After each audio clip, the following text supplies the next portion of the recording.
بسم اللہ الرحمن الرحیم صلی اللہ علی النبی الامی و آلہ صلی اللہ علیہ وسلم صلاۃ و سلام علیک یا رسول اللہ۔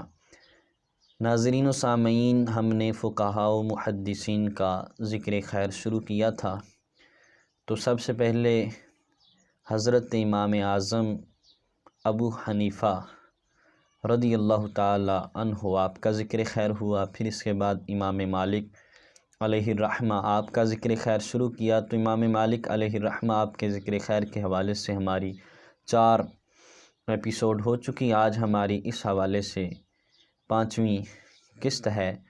تو آج ہم سب سے پہلے یہ بتائیں گے کہ مالکی مسلک یہ کیسے عروج پایا اور کن علاقوں میں عروج پایا، پھر آپ کا وصال پرملال۔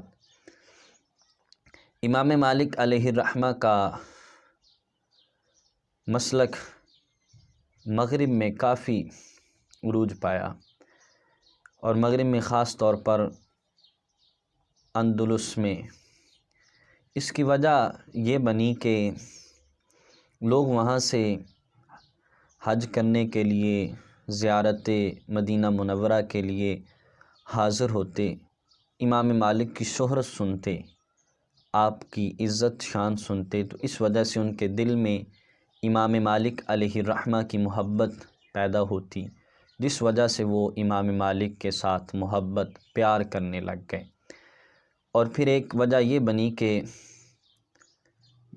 قرطبہ سے یحییٰ بن یحییٰ مصمودی علیہ الرحمہ آپ امام مالک علیہ الرحمہ کے پاس گئے، 1 سال تک امام مالک کے پاس رہے۔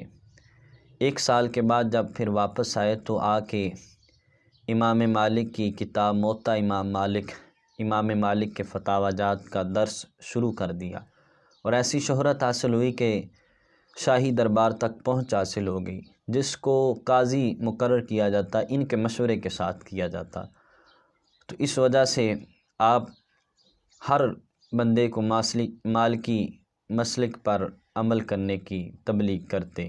اس وجہ سے امام مالک علیہ الرحمہ آپ کے مسلک کو مشہور ہوا آپ کا مسلک۔ امام مالک علیہ الرحمہ آپ کا وصال پرملال یہی حضرت یحییٰ بن یحییٰ مصمودی علیہ الرحمہ بیان فرماتے ہیں کہ جب آپ کا آخری وقت آیا تو 130 فقہاء و علماء آپ کے پاس تھے، اور آپ فرما رہے تھے کہ انبیاء کے بعد انبیاء کے علم کے وارث وہ علماء ہیں، اور انبیاء کے بعد اللہ کو علماء سب سے پیارے لگتے ہیں، اور یقیناً یہ اللہ کے ولی بھی ہیں جو میرے پاس اس وقت بیٹھے ہوئے ہیں۔ آپ فرماتے میں بار بار آپ کے پاس جاتا، حضرت یحییٰ بن یحییٰ مصمودی، کہ آپ کی نظر رحمت مجھ پر پڑ جائے اور میری اخروی نجات ہو جائے۔ فرماتے میں بار بار امام مالک علیہ الرحمہ کے پاس جاتا۔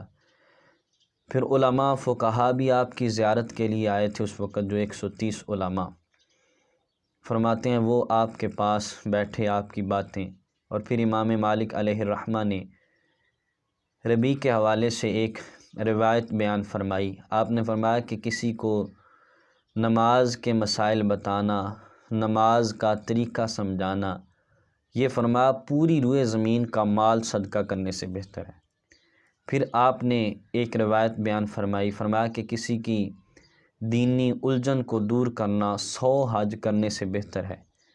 پھر امام مالک علیہ الرحمہ نے اور بھی 1-2 دین اسلام کے حوالے سے باتیں کی۔ پھر اس کے بعد امام مالک نے فرمایا کہ اب میرا وقت آ گیا ہے، اب میں اپنے مالک حقیقی سے ملاقات کرنے والا ہوں، اپنے مالک حقیقی سے ملنے والا ہوں۔ پھر آپ نے اپنی جان اللہ کریم کے سپرد کر دی، اور آپ کے وصال کے حوالے سے یہ بھی کہا جاتا ہے کہ 10 ربیع الاول تھی، یہ بھی کہا جاتا ہے کہ 11 تھی، یہ بھی کہا جاتا ہے کہ 14 تھی، اور 179 ہجری یہ آپ کا وصال کا سن ہے۔ تو اس وقت آپ کی وصال ہوئی تو آپ دنیا میں اپنا ایک نام، اپنا ایک کردار چھوڑ کے گئے کہ ساری زندگی دین اسلام کی خاطر آپ نے گزاری۔